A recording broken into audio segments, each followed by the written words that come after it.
18 ноября 6 человек погибли в крупном ДТП недалеко от города Кан. Об этом сообщило Главное управление безопасности дорожного движения Чуйской области. На видео, размещенном в интернете, видно, как минивэн и КАМАЗ сталкиваются на перекрестке, а затем минивэн ударился об бетонную перегородку.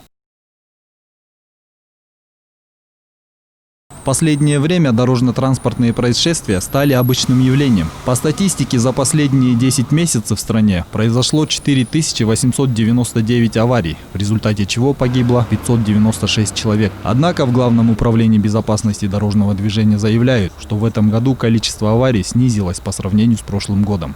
Это по сравнению с прошлым годом меньше на 13%. В связи с проведением работ мы достигли такого результата. Там, где стоят камеры, снизилось на 75%. Можно с уверенностью сказать, что где стоят камеры, не было случаев ДТП со смертельным исходом. Год назад в Бишкеке и Чуйской области было установлено 110 камер видеонаблюдения для отслеживания дорожного движения. В городской патрульной службе Бишкека отмечают, что камеры значительно снизили количество дорожно-транспортных происшествий. В этом году в столице зарегистрировано 1759 ДТП. 2326 человек получили травмы различной степени. Погибли 61. В патрульной милиции сообщили, что количество аварий с приходом зимы увеличивается в разы. Езда на большой скорости в таких погодных условиях негативно сказывается, естественно. Как только водители приближаются к тем улицам, где есть камеры, снижают скорость. А где нет камер, ведут себя по-другому, ведь там никто не контролирует их.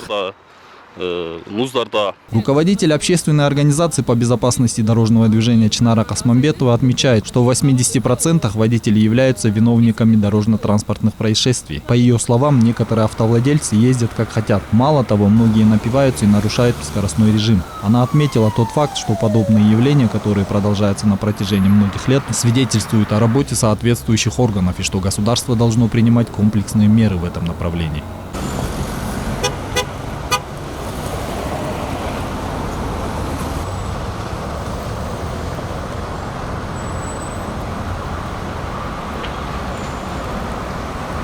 Отметим, ежегодно во всем мире в дорожно-транспортных происшествиях погибает более 1 миллиона человек. 270 тысяч из них – пешеходы. 5000 человек каждый год погибает в автокатастрофе по дороге на работу или в школу. Всемирная организация здравоохранения заявляет, что безопасность дорожного движения – вторая глобальная проблема. В Кыргызстане самое большое количество смертей на дорогах среди стран СНГ.